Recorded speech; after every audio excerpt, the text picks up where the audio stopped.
ಚಳ್ಳಕೆರೆ ತಾಲೂಕಿನ ಹಲವು ಸಮಸ್ಯೆಗಳನ್ನು ಕುರಿತು ಈ ಒಂದು ಚಳವಳಿಯನ್ನು ಆಯೋಜನೆ ಮಾಡಿದ್ದೇವೆ. ಪ್ರಾರಂಭವಾಗಿ ನಮ್ಮ ತಾಲೂಕು ಹೋಬಳಿಯಲ್ಲಿ 12 ಪಂಚಾಯತಿಗಳ ಎಣ್ಣೆ ಆಗಿದೆ. ನಮ್ಮ ಪರಶುರಾಂಪುರ ಹೋಬಳಿಯಲ್ಲಿ 2 ಪಂಚಾಯತಿಗಳ ಎಣ್ಣೆ ಆಗಿದೆ. ಈ ಅನ್ಯಾಯಕ್ಕೆ ಕಾರಣ ಯಾರು ಅನ್ನೋದನ್ನು ಪತ್ತೆ ಹಚ್ಚಬೇಕಾಗಿದೆ. ಬೆಳೆ ಸಮೀಕ್ಷೆ ವರದಿಯಲ್ಲಿ 0 ಎಂದು ಪರಿಗಣಿಸಿದ್ದಾರೆ. ಅಂದ್ರೆ ನಮ್ಮ ಪರಶುರಾಂಪುರದಲ್ಲಿ ಪಗಲಬಂಡೆ ಪಂಚಾಯತಿಯಲ್ಲಿ ಮಳೆ ಬಂದಿದೆ ಅಂತ, ಕಡ್ಲೆಕಾಯಿ ಆಗಿದೆ ಅಂತ, ನೀವೆಲ್ಲರೂ ಶ್ರೀಮಂತರಾಗಿದ್ರೆ ಅಂತ ಇದರ ಅರ್ಥ. ಈ ಅಧಿಕಾರಿಗಳು ಯಾರು?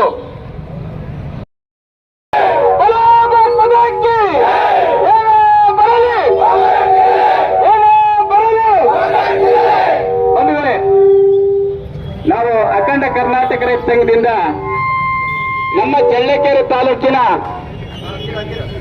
ಹಲವು ಸಮಸ್ಯೆಗಳನ್ನು ಕುರಿತು ಈ ಒಂದು ಚಳವಳಿಯನ್ನು ಆಯೋಜನೆ ಮಾಡಿದ್ದೇವೆ.